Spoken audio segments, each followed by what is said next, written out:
Spoštovane kolegice in spoštovani kolegi, lepo pozdravljeni. Moj prispevek danes je zelo diskusijske narave. Pripravila sem nekaj iztočnic, veliko vprašanj, malo odgovorov. Gre pa za področje, o katerem sem že v dopoldanskem delu nekaj govorila, in to so migracije, področje, na katerem delam in se posvečam posebej vprašanju spola, torej ne samo žensk, ampak sploh razmerja med ženskami in moškimi.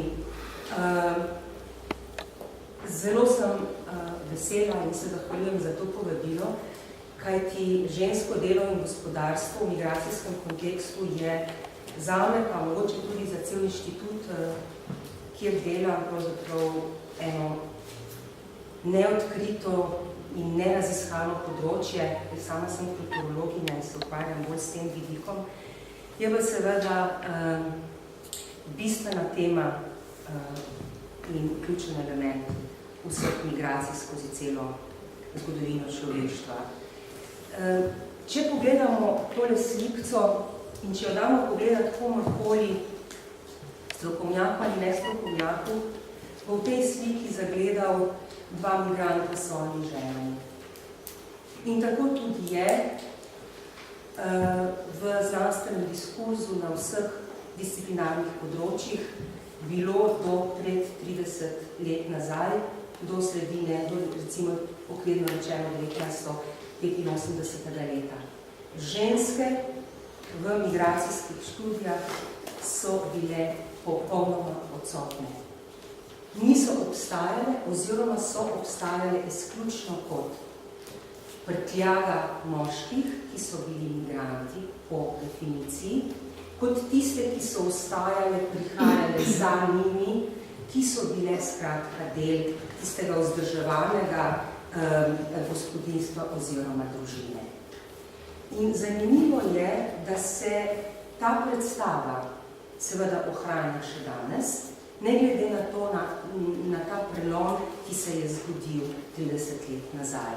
Takrat se je zelo velika skupina uglednih raziskovalk in raziskovalcev lotila tega osnovnega vprašanja, kaj delajo v migracijah ženske, kakšno mesto zavzemajo tako v zgodovini kot danes. Nastalo je ogromno del raziskav vseh interdisciplinarnih področjih in danes lahko rečemo, da je ta vera zares fascinantna.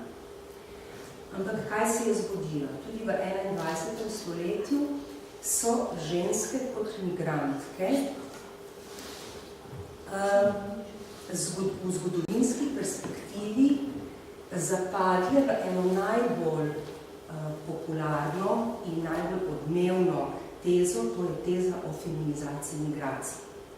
To tezo ste vsi poznate, vsi ste zanjo slišali, to je zdaj postala taka popularna sintagma, feminizacija migracij, to je nekaj, o čemer danes govorimo, kot o nekaj novomu. To sta sprožila Castres in Miller, med drugim leta 2003 svojo knjigo Age of Migration, in potem se je ta plas sprožil in tako govorimo danes o nečem novem, kar naj bi bile feminizacija migracij. Torej, danes imamo migrantke, res ženske, prisotne v migracijah in to je novost. Imamo kar nekaj resnih študij, ki vidijo v tej predstavi resno znanstveno pretiravanje. To je graf, ki prikazuje gibanje v teh obdobjih, kot vidite. To je graf iz publikacije A Passage to Hope, Organizacije Združenih narodov, kjer vidite, da se v tem obdobju, ko naj bi govorili o tej feminizaciji migracij, pravzaprav migracije povečajo za slabe 3%, potem je pa seveda nekaj razlik po teh regijah. Torej, v globalnem merilu je slika taka, migracije žensk oziroma prisotnost žensk v migracijah, lahko rečemo, da so bile seveda od zmeraj, ampak ko to rečemo, nismo rekli dovolj. mi moramo tukaj povedati, da so bile ženske prisotne v migracijah, ne samo pred to famozno feminizacijo, ampak v celi zgodovini, kar nam zdaj raziskave dokazujejo, akterke migracij. Niso bile zgolj vrtljaga priveski, tisti, ki so prihajali za svojimi otroki, pač za možnimi in tako naprej, ampak so bile akterke migracij. Ko rečemo to, seveda, rečemo tudi, da so delale. Kajti, če vzamemo to najbolj osnovno delitev na delovne migracije in na migracije, seveda, prisilne migracije zaradi vojn, konfliktov in tako naprej, potem, seveda, so delovne migracije stvar dela in tukaj so ženske odzmeraj, kako rečemo, izrazito in močno prisotne. Torej so delavke. So ne samo delavke, gospodarske akterke, ampak so v številnih primerih tudi vzdrževalke družin, torej breadwinnerke. Skratka, imamo tukaj opravka z enim velikim problemom, to je z dvojno dekonstrukcijo vedenja o migracijah in o ženskem delu, ko se moramo ukvarjati s tem, kako je bilo v preteklosti in hkrati z interpretacijo te preteklosti znotraj feminizacije migracij. Feminizacija migracij torej je bila vedno, kajti ženske so vedno tudi delale in se zaradi tega selile s trebuhom za kruhom, tako kot moški. Potem pa imamo še eno težavo, to je pa diskurs znotraj proučevanja migracij in torej znotraj znanosti in znotraj politike in medijev, to je sodobni diskurs o migracijah, ki jih razume kot problem. Mi imamo danes opravka z viktimizacijo in problematizacijo migrant, torej s tem, da v evropskem prostoru ali pa v zahodnoevropskem prostoru, ko vzamem ta politični in negeografski termin, vidimo znotraj feminizacije migracij, torej tega vala žensk, ki se naj bi danes valil po svetu in kot da včasih tega ni bilo, seveda to vidimo kot problem.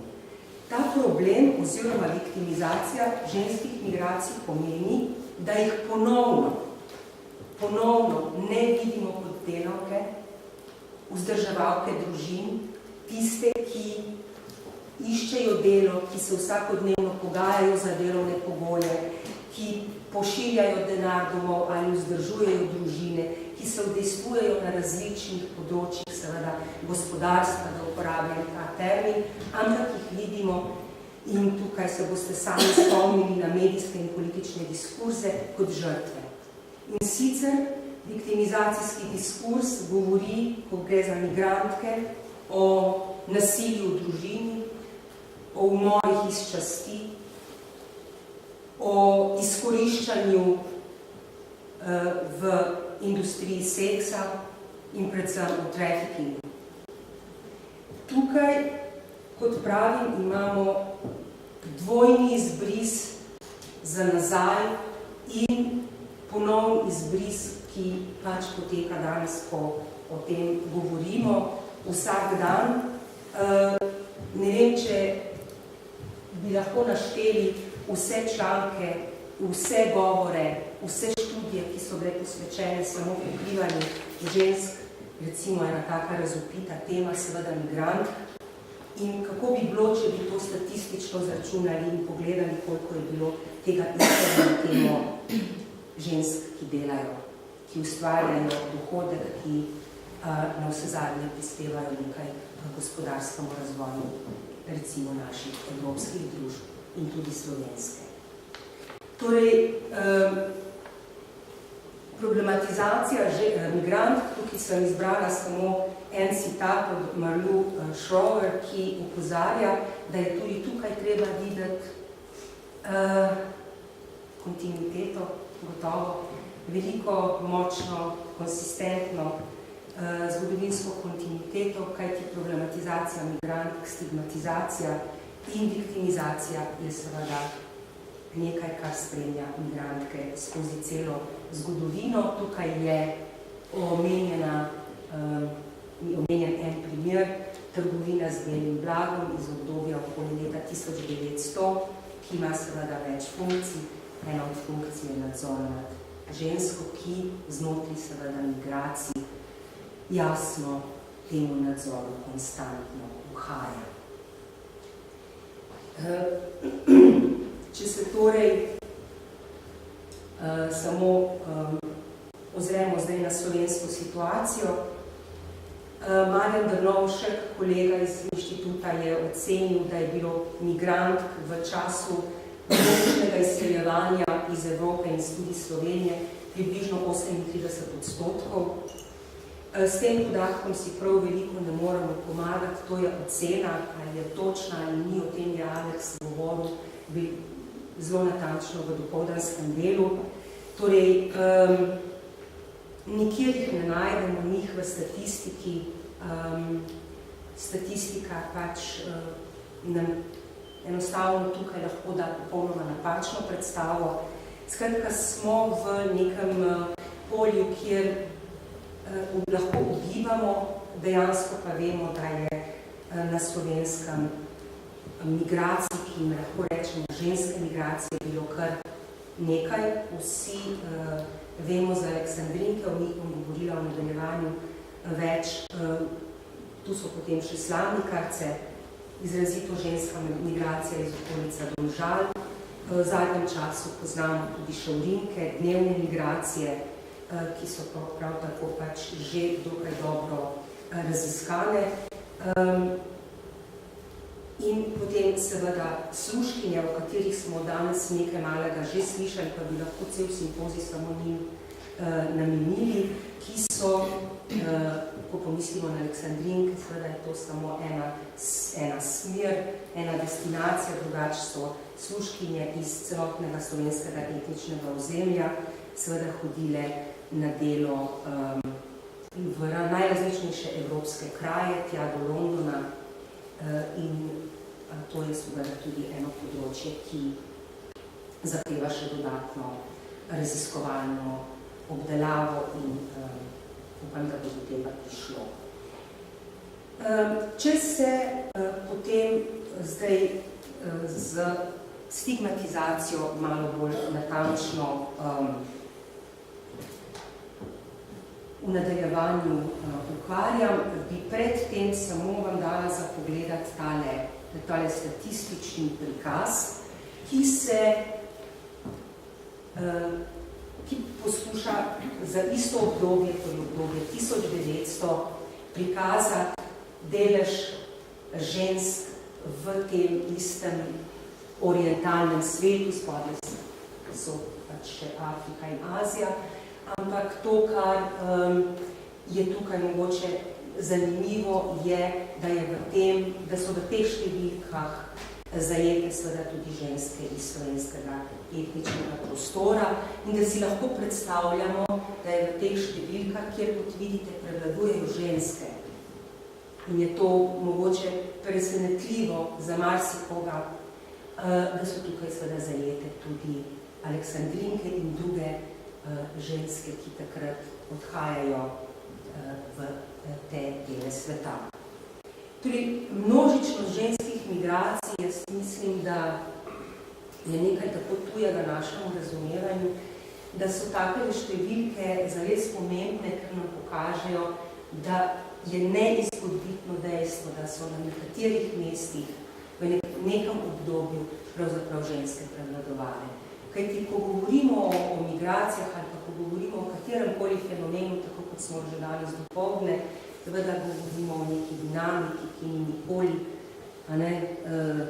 nikoli ne moremo opisati brez enega zelo natančnega konteksta, ko rečemo, takrat je to veljalo in so ženske prevladovale in to ni, da bi potem seveda lahko ne vem koliko generalizirali, ne glede seveda na tisti globalni prikaz, ki sem ga dala na začetku. Torej, če pogledamo Aleksandrinke, ta dokaj razvpit in znan primer v zadnjem času, seveda to velja za eno obdobje, za določene vasi, za eno regijo, kjer je ta pojav izrazit, kjer absolutno prevladujejo ženske in kjer ima to neverjetne družbene, socialne, kulturne implikacije.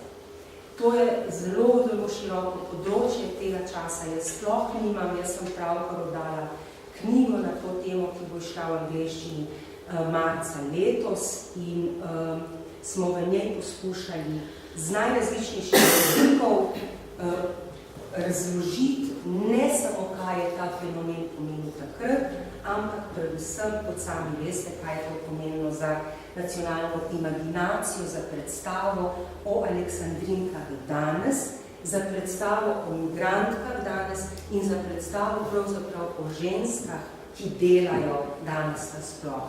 In moram reči, moram priznati, da je najmanj v tej knjigi pravzaprav prisoten točno ekonomski vidik, v tem najbolj, bom rekla, elementarnem smislu, da bi se dalo njihov pridonesek ovrednotiti z ekonomskimi izračuni, ovrednotiti z približnimi ocenami, kaj je to takrat pomenilo. Torej, kaj je to takrat pomenilo v, bom rekla, številkah. Jaz bi rada samo poudarila, da je destinacija žensk, kot ste videli iz prejšnje tabele, torej ta destinacija, ki se nam zdi tako nekaj posebnega, ki se nam zdi nekaj tako slovenskega oziroma goriškega, nekaj pač tako nenavadnega znotraj našega kolektivnega spomina, da je bilo to obdobje množičnega izseljevanja v Egipt, da je tja hodila cela Južna Evropa in seveda Levant, in da je to seveda tudi nekaj, kar moramo vedno znova v našem kolektivnem spominu korigirati, ne samo, da so hodile ženske, hodile so ženske iz Evrope, ki jo imamo za razvito, mirno, napredno in tako naprej, in je bila seveda v tem obdobju popolno nasprotje, na vsezadnje smo danes že govorili o prvi svetovni vojni, kot samo enem primeru oziroma enem obdobju pač iz zgodovine tega kontinenta, ki je bil reven, devastiran, poln konfliktov in več od tega svetovnih vojn in seveda, kjer je vladala velika revščina, pa ne samo to, ampak tudi zelo velika nasprotja in konflikti. In tukaj je zanimiva zgodba o Aleksandrinkah, zaradi tega, kot pač pokaže prejšnja slika, je bilo iz cele monarhije, potem pa seveda, da ne govorimo o Italiji, o Grčiji, o Armeniji, o Franciji, Angliji, Nemčiji, ogromno žensk v delu sveta, ki ga danes percipiramo popolnoma drugače in pozabljamo na obdobje, ko so bili kraj prosperitete, napredka, miru, pravzaprav enega lagodnega življenja. Torej, hočem samo reči, to je pač samo en droben delček znotraj ogromne ženske migracije v Egipt in v ta egiptovska mesta. Kar bi rada, sploh nekaj minut še imam, kar bi rada pač poudarila pri raziskavah migrantskega ženskega dela je, da je ta narava dela tukaj ključnega pomena, da tukaj, ko govorimo o delu, ne moramo govoriti o delu nasploh, da je skratka to gre za ta tip dela in da je tukaj seveda na del pomembno razumevanje dvojne nevidnosti dela žensk. Torej, nevidnost je zaradi tega, ker niso vključene kot delavke v statistiko in v druge vire. Problem pa je seveda tudi, da je narava tega dela, da je to delo nevidno. Kar sem že zjutraj dopoldne omenila, ko govorim o Aleksandrinkah v zgodovinski perspektivi, seveda govorim o Aleksandrinkah danes. Danes so migracije žensk povezane točno s tem delom, torej največje, najbolj številne ženske migracije danes globalno gledano so migracije žensk, ki opravljajo plačano gospodinjsko delo, praviloma nevidno. In to je ta evropska zgodba danes. In to je ta novost, ali pa če hočete, feminizacija migracij, ker se je zgodila nam v Evropi. Ker si seveda takega razvoja družbe, države, znotraj Evrope pred 50 leti nihče ni predstavljal. Da bojo mesta v Evropi, Slovenija je tukaj izjema še za enkrat, polne migrantskih delavk, ki bodo opravljale plačano gospodinjsko delo. Verjelo se je v enakopravnost spolov in enakopravnost delitve dela v gospodinstvih, kar seveda je bila iluzija. Plačano gospodinjsko delo, torej zgodovinsko gledano in iz seveda sodobne perspektive je to en zelo pomemben fenomen in se mi zdi, da bi mu res morali posvetiti izjemno raziskovalno pozornost znotraj seveda tega, kar načrtuje tale vidva in mislim, da se bomo tudi temu pridružili v naslednjih letih, da bi res nastalo neko obsežnejše delo in znotraj tega se mi zdi, da je to posebej potrebno obdelati. Kar se nam je zgodilo z aleksandrinkami in kar se dogaja danes z sodobnimi aleksandrinkami, je torej dvojna nevidnost, skritost. Jaz se sprašujem, kako bi to obdelali znotraj vprašanja ekonomije nevidnosti, kot sem tukaj to naslovila. Skratka, zakaj se to splača? Ne samo simbolno, ampak dejansko, kaj ti danes morate vedeti, da so aleksandrinke v Evropski uniji tudi nevidne, sodobne, plačane, gospodinske delavke, so v večini držav tudi nevidne, to je siva ekonomija, tega ni v kvotah. Kje je profitabilna stigmatizacija in viktimizacija? Skratka, vi rečete danes v Sloveniji migrantka, vsak vam bo rekel, aha, to je tista, ki pleše okrog droga ali kaj podobnega. Skratka, tukaj je ta seksualizacija, erotizacija migrantk, tako kot pri aleksandrinkah, še vedno na delu. Zagledamo pač prostitutke, plesavke v barih in tako naprej. Zakaj? In seveda sprašujem se, zakaj je danes v teh okoliščinah, mogoče pač za diskusijo, aktualnost tega pozabljanja in pozabljenega še zmeraj pravzaprav nekaj, kar se mi zdi, da sploh ne nastopa kot problem, da bi morali. Najlepša hvala.